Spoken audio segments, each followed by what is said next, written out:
Tell us some about your own journey to what we might call faithful investing. I've had an interest in investing for a long time, and I became convinced early on in my investing life, as I would have a job and maybe have a retirement account or fund or maybe a little bit of extra side money, that index funds were largely the way to go, and low fees and broad diversification, and it was tied to that aspect of understanding my risk tolerance and my wife, our risk tolerance together.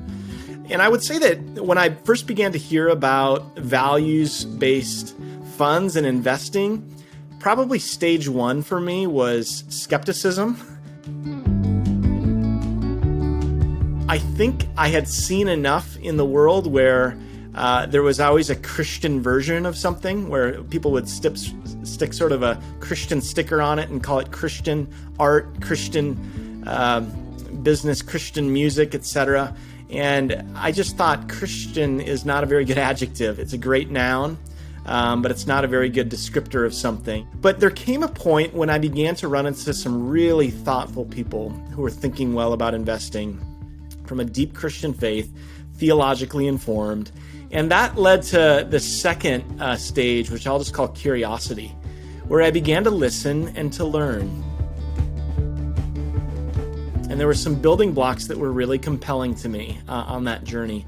First of all, just this very simple idea that investing is ownership, and realizing that I wasn't investing in the broad, nebulous market, but the market is composed of different companies. And what I became convinced of is that that's not only a moral, ethical stand, but it's actually a really strategic way to think about investing, that there's actually a comparative advantage to think about investing in companies that create compelling value in the world.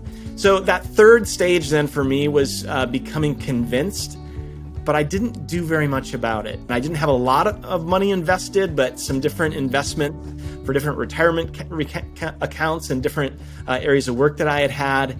And I was confused about the tax implications, about just how do you do the blocking and tackling of moving funds over, and inertia set in, and I didn't really do anything. So my wife and I talked about it, and we just a little extra money that we would have on the side, we began investing then in funds that were values-based and aligned with our values. And then I would say maybe the final stage was I was convinced, and we were, as it were, jumping more into the pool. We were trying to make intentional decisions about all of our accounts, moving them over to values-based accounts that we really strongly believed in. And the more that I learned about just the way that rollovers work and working with people that could help me, we made some of those transitions. And in full transparency, we still have some work to do there, but the lion's share of that has really been converted to investments that align with our values.